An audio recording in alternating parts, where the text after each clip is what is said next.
मेरे प्रिय मित्रों, आप सभी का हमारे YouTube चैनल आशीष एडटेक में स्वागत है। आज हम एक बार फिर से आपके सामने आए हैं, उपस्थित हुए हैं और बात करेंगे माध्यमिक शिक्षक एवं प्राथमिक शिक्षक के फॉर्म फिलअप के बारे में। दोबारा मैं इसलिए आया हूं क्योंकि आप लोगों की कई परेशानियां थी, जैसे कि अतिथि शिक्षक का क्लेम हो रहा है या नहीं हो रहा, तो मैं यहीं पे बता रहा हूं कि इस सेशन का 2025 24-25 के सेशन का क्लेम होने लगा है। कई हमारे साथी बता रहे हैं कमेंट के माध्यम से। रोजगार पंजीयन इशू अभी जो डेट ये अभी इसकी जो डेट है तो इसकी बढ़ चुकी है डेट। 7 तारीख से 14 तारीख तक समग्र पोर्टल बंद रहेगा। इससे अभी ये 4 तारीख से बंद होने वाला था, लेकिन इसकी डेट बढ़ गई है, तो आप अपना रोजगार पंजीयन करवा लें। सर्वर डाउन रहता है, लेकिन परेशान नहीं होना है। मेरा पिछला वीडियो रोजगार पंजीयन वाला देख सकते हैं, उसमें मैंने तरीके बताए हैं कि यदि आप फॉर्म नहीं भी भर पाते हैं, रोजगार पंजीयन नहीं भी कर पाते, तो भी आप फॉर्म भर पाएंगे। तीसरी जानकारी यह है कि प्रोफाइल पंजीयन में क्या प्रॉब्लम है, कैसे करें। प्रोफाइल पंजीयन में कोई प्रॉब्लम नहीं है, ईडब्ल्यूएस सर्टिफिकेट आपको लगाना ही होगा। यदि आपके पास अभी ईडब्ल्यूएस सर्टिफिकेट नहीं है तो नहीं लगाना है। भले बाद में यदि आपको बन जाता है, आपका बन जाएगा तो आप एडिट कर लीजिएगा, वहां पे ईडब्ल्यूएस प्रोफाइल में हाँ करेंगे और वहां पे ईडब्ल्यूएस सर्टिफिकेट अपलोड करेंगे। गलती नहीं करना है, नहीं तो सिलेक्शन मतलब ये यहाँ सिलेक्शन के होने के बाद वेरिफिकेशन में प्रॉब्लम हो जाएगी दोस्तों, और बाहर हो जाएंगे आप। वर्ग 3 में जो ऑलरेडी है तो वो क्या अतिथि शिक्षक है? तो बिल्कुल नहीं दोस्तों, वो अतिथि शिक्षक नहीं है, गवर्नमेंट एम्प्लॉई है।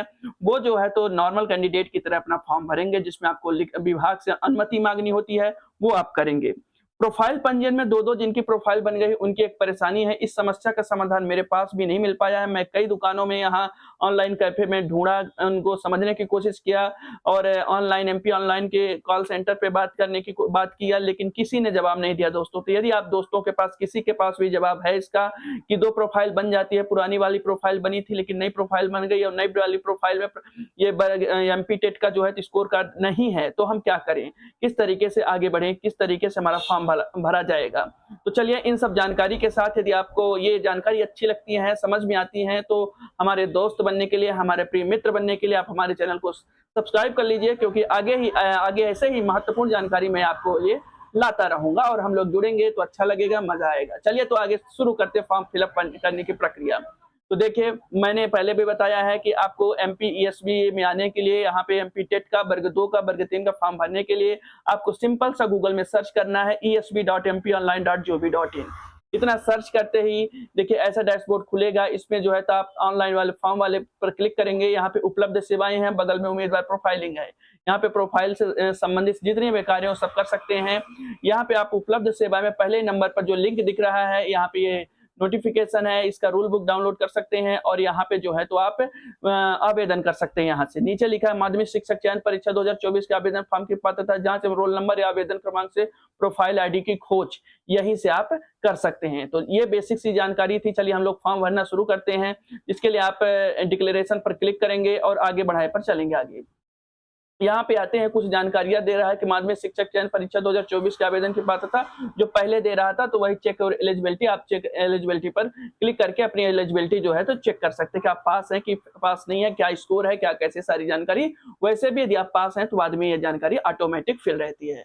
तो चलिए आगे बढ़ते हैं। सामान्य पंजीकरण नंबर, प्रोफाइल पंजीयन डालेंगे और डेट ऑफ बर्थ डालेंगे। रोजगार पंजीयन यहाँ पे नहीं डालना दोस्तों। सत्यापित कर आगे बढ़ाए पर क्लिक करेंगे तो देखिए आपकी प्रोफाइल खुल जाएगी। प्रोफाइल वही जो आप लेटेस्ट अपडेट वाली होनी चाहिए, जिसमें फोटो में आपका नाम होना चाहिए विधिवत अच्छे तरीके से, जैसे कि मार्कशीट या आधार कार्ड में लिखा है, और डेट डली होनी चाहिए 3 महीने के अंदर की। सभी लोगों ने नोटिफिकेशन नहीं पढ़ा है, तो कई कैफे वाले ऐसी गलतियां कर रहे हैं, आप लोगों को गलत मशवरा दे रहे हैं, तो आप समझने की कोशिश करिए। वो साफ साफ जो है तो व्यापम कह रहा है कि आपके फोटो में डेट होनी चाहिए दोस्तों। मेरा बताना काम है, आप समझिए, ठीक है। आगे बढ़ाएं पर क्लिक करेंगे। यहाँ पे अपनी प्रोफाइल अच्छे से जांच करने के बाद यहाँ पे इस तरीके से प्रोफाइल खुलेगी और आप फॉर्म भरना शुरू हो चुका है। प्रोफाइल जितनी थी वो डिटेल थी, वहां पे यदि आपको एडिट करना है तो प्रोफाइल यहाँ से एडिट भी कर सकते हैं। संवर्ग भूतपूर्व सैनिक यदि आप हैं तो इस पर क्लिक करेंगे, अन्यथा बिना वर्ग पर क्लिक करके आगे बढ़ जाएंगे। यहाँ पे पहले नंबर पर क्वेश्चन है 36 नंबर। हमारे कई दोस्त नंबर करके वो ये पूछा करिए कि क्या दिक्कत है, ये ना पूछा करिए इस नंबर में क्या है। नंबर नहीं याद रहता, फिर हमें देखना पड़ता है, खोलना पड़ता है, ओपन करना पड़ता है। तो आपको ये क्वेश्चन पूछना है कि हमें दिक्कत क्या है, ये नहीं कि 36 नंबर में क्या भरना है, ऐसे याद नहीं रहता दोस्तों।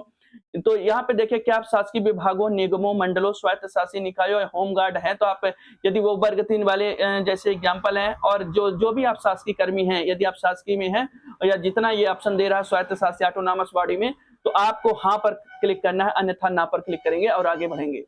आगे आता है कि आप 1963 के बाद राष्ट्रीय छात्र सेना में पूर्णकालिक कैडेट अनुदेशक के रूप में भर्ती किए गए हैं, तो यदि हाँ तो हाँ पर, नहीं तो नो पर क्लिक करेंगे। क्या आप मध्य प्रदेश शासन के अधीन छंटनी शुदा कर्मचारी हैं?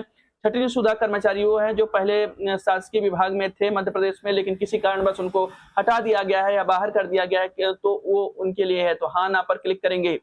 इसके बाद आप आएंगे यहाँ पे, क्या आप विक्रम पुरस्कार से सम्मानित खिलाड़ी हैं? विक्रम पुरस्कार मध्य प्रदेश सरकार देती है जब आप खेल के क्षेत्र में बढ़िया काम करते हैं, तो यदि है तो हाँ पर क्लिक करें, अन्यथा नो पर क्लिक करें।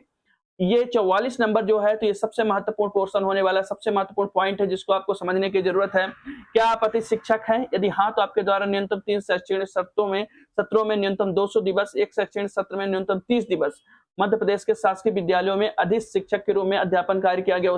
एक तो पहले शासकीय विद्यालय पकड़िए क्वेश्चन यहाँ पे, और दूसरी बात ये पकड़िए कि न्यूनतम 200 दिवस, न्यूनतम 200 दिवस और अलग अलग सत्र में, 3 सत्र में, हर एक सत्र में 30 दिन या 30 दिन से ज्यादा काम किए हो, तभी आप अति शिक्षक माने जाएंगे। बेसिक सी बात है, मेरी बात आपको समझ आ रही होगी। ऐसा नहीं होना चाहिए कि 180 दिन आपने 2 सत्र में काम कर लिया, फिर अगले तीसरे सत्र में 20 दिन काम किया तो आपका 200 दिवस हो गया, तो आप हम अति शिक्षक माने जाएंगे। नहीं, हर एक प्रत्येक 3 सत्र में 30 दिन से कम और ज्यादा से ज्यादा जितना काम किए हो, तभी आप अति शिक्षक माने जाएंगे। हाँ पर क्लिक करेंगे यदि आप हैं तो। अब क्या आप शासकीय सेवा में नियुक्ति के लिए नीचे दिए गए विभिन्न वर्गों में सम्मिलित है एवं नियम पुस्तिका के अनुसार इस वर्ग के लिए विशेष लाभ लेना चाहते हैं? यहाँ पे आप ये डिटेल पढ़ करके आप हाँ ना कर सकते हैं। ये बेसिक सी चीजें हैं। इतना करने के बाद आप देखेंगे यहाँ पे लिखा है, क्या आपके पास आरक्षण का लाभ लेने हेतु मध्य प्रदेश राज्य के सक्षम अधिकारी द्वारा जारी प्रमाण पत्र उपलब्ध है? उपलब्ध है मतलब बना होना चाहिए, वो भी डिजिटल वाला, SC ST OBC EWS certificate, तो हाँ पर क्लिक करेंगे, अन्यथा जनरल वाले हैं तो ना पर क्लिक करेंगे। ठीक है ना। आपके पास हैंड कॉपी होनी चाहिए दोस्तों, ऐसा नहीं है कि मतलब रिसिप्ट डाल रहे हैं, गलत माना जाएगा। ठीक है। अब यहाँ पे आगे आते हैं, आप अपना स्कोर कार्ड देख सकते हैं। फिर यहाँ पे विभाग का नाम एवं कोड, प्राथमिकता क्रम का चयन करें। किस विभाग में आपको जॉब चाहिए? क्या DPI में चाहिए या ट्राइबल में चाहिए? क्या लोक शिक्षण संचालनालय में चाहिए या जनजाति कार्य विभाग में चाहिए? आपने नोटिफिकेशन पढ़ा होगा और मैंने बताया भी है पदवार रिक्तियों के बारे में कि किस तरीके से DPI में ज्यादा पोस्ट है और जनजाति कार्य विभाग में कम पोस्ट है। डालना दोनों को है, लेकिन प्रेफरेंस आप अपने हिसाब से पहले X डालिए और फिर Y डालिए। ठीक है ना। इस पर क्लिक करेंगे। विषय यहाँ पे दिख रही है, देखिए कि इस विषय से आप पात्रता परीक्षा पास किए हैं। जिनका 18 में भी है, 23 में है, तो उसमें ज्यादा नंबर जो है उस पर आप क्लिक करिए। सिर्फ ये पात्रता परीक्षा, इससे आपका मेरिट नहीं बनने वाले, मेरिट बनेगी आपके एग्जाम से, एग्जाम में पाए हुए स्कोर से। समझिए बात को। Click here to confirm eligibility पर क्लिक करेंगे। इसके बाद जो है तो देखिए यहाँ पे ये खुल रहा है, यहाँ पे आपको रोजगार पंजीयन डालना है। अन्य राज्य वाले सतर्क रहें, अन्य राज्य वाले भी रोजगार पंजीयन अपना करवाएंगे। मैंने बताया किस तरीके से अन्य राज्य वाले रोजगार पंजीयन कर सकते हैं। तो पंजीयन क्रमांक आपको डालना है सभी को, चाहे आप अति शिक्षक हो, चाहे आप वर्ग 3 में शिक्षक हो, या किसी भी मतलब विभाग में हो, शासकीय विभाग में, सभी को पंजीयन बनवाना अनिवार्य है, इसमें छूट नहीं दी गई है। ठीक है। इतना करने के बाद ये डालिए और रोजगार पंजीयन जिले का नाम चूज करिए सही तरीके से। इसके बाद जो है, और ये देखिए यहाँ पे जो अन्य राज्य वाले हैं, अन्य राज्य वाले जिस जिले का एड्रेस डालेंगे, मैंने बताया है कि वहां के भी आप किसी भी जिले के यहाँ एड्रेस डालेंगे, उसी जिले को यहाँ पे चूज करेंगे। ठीक है। आगे पढ़ते हैं। आवेदित पद या पदों या नियम पुस्तिका के अध्याय 1 में उल्लिखित विभाग बारे में पदवा न्यूनतम शैक्षणिक अर्हता व अन्य अर्हताओं को अपने अच्छी तरह पढ़ लिया है तथा तदनुसार आप शैक्षणिक व अन्य अर्हता रखते हैं। अन्य अर्हता रखते हैं मतलब योग्यता रखते हैं, आपने एजुकेशनल क्वालिफिकेशन BEd या DLEd किया हुआ है, तभी वर्ग 3 या वर्ग 2 में होगा। ठीक है। इस तरीके से आप हाँ करेंगे इसमें। इसके बाद पूछ रहा है क्या आपके पास समग्र ID क्रमांक है? समग्र ID क्रमांक मतलब होता है जो मध्य प्रदेश में बनी है, 8 अंक की परिवार ID होती है और 9 अंक की सदस्य ID होती है। 9 अंक वाली सदस्य ID आपको जो भी है डाल देना है। ठीक। इतना बात जो है, तो इतने के बाद आप परीक्षा शहर का प्राथमिकता क्रम चुनेंगे, जिस शहर में आपको पेपर देना हो उसमें आप चुनेंगे, और चुनने के बाद आप जो है तो आगे बढ़ेंगे। यहाँ पे इतना करने के बाद इस घोषणा पत्र पर डिक्लेरेशन पर क्लिक करेंगे और आगे बढ़ाए पर क्लिक करेंगे। इतना करने ते ही आप देखें अति शिक्षक में हाँ किया थे, तो अति शिक्षक के आवेदकों हेतु अनुभव प्रमाण पत्र मांग रहा है। मैं पहले भी बताया कि अनुभव प्रमाण पत्र आपको 3 सेशन का होना चाहिए। इसमें क्लेम होने लगा है इस सत्र का, तो आप क्लेम करिए, अपना अनुभव प्रमाण पत्र निकालिए और PDF बनाइए तीनों का एक साथ, और 500 KB के अंदर का PDF इसमें जो है तो अपलोड करिए।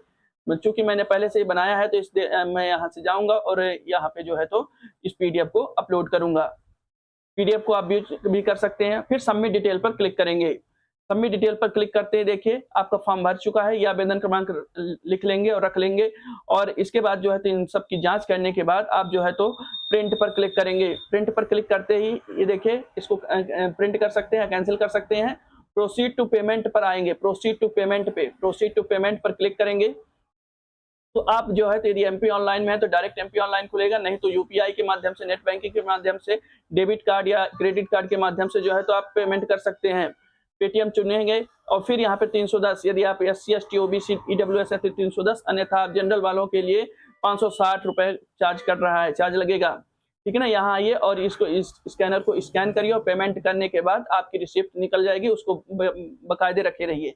ठीक है ना। और यदि आपको कुछ भी फॉर्म में गलतियां होती हैं और एडिट करवाना है तो एडिट करवाने का अभी ऑप्शन नहीं खुला है। यहाँ से जो है तो यहीं पे ऑप्शन खुलेगा, वहां से एडिट कर सकते हैं। यहीं पे मैं बता दूं, यदि आपको आवेदन संख्या नहीं मिल रहा है तो यहाँ पे भुगतान न किया गया आवेदन का भुगतान है, आवेदन की स्थिति की जांच करें यहाँ पे और प्रोफाइल संख्या से आवेदन संख्या खोजे, ये आप कर सकते हैं। तो ये कंप्लीट जानकारी थी जिसमें मैंने आपको सभी जितनी बातें शुरुआत में बात की थी वो हमने बताया है।